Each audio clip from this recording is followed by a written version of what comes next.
Okay, so you've gone ahead and you've chosen your audience, the name of your show. You've looked at the gear and the possible options you have for your home setup or field recording setup, and you've also decided on the type of audio software you'll use to record the podcast.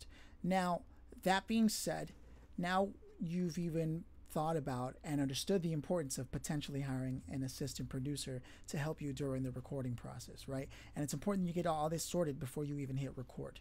Now, we're going to talk about, we're closing in on the end of pre-production, and you have to understand the idea of documentation versus content and why most people will not listen to the whole episode. Again, documentation does not equal content, but documentation can afford you to develop content far easier. What do I mean by that? A lot of people are familiar with Gary Vee and his idea of document everything you do. And a lot of people think that when they record an episode and they publish it, that's content. It's not. And that includes recording a vlog and then publishing it. It's not content. That's documentation. And this is something that I don't see Gary Vee breaking down or explaining or anybody. But it's important to understand the difference. So what do I mean by this? Why am I drilling this into your head? That's because documentation means you hit record and you tried something and then you published it. Great. But that's not content. Content happens in review.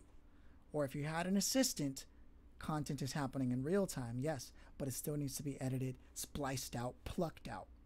Golden moments.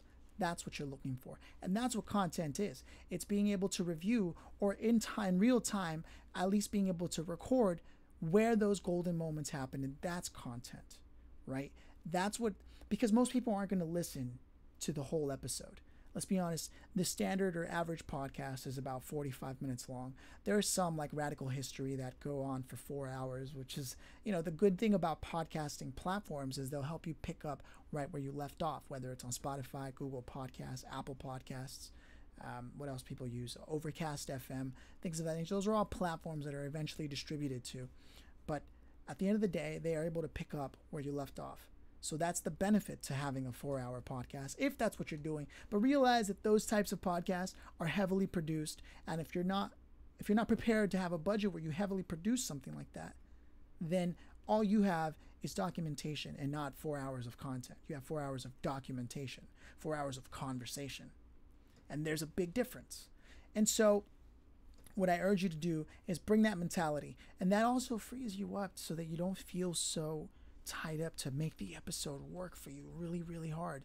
No, you've got to let it breathe so that you can create the ambiance that creates moments of genius. In fact, it's one of those age-old testaments of failure is a prerequisite to success. So do your best to stretch the boundaries of the conversation, and eventually through that documentation, you'll find yourself with content opportunities that can then be spliced out, plucked out to be made as content.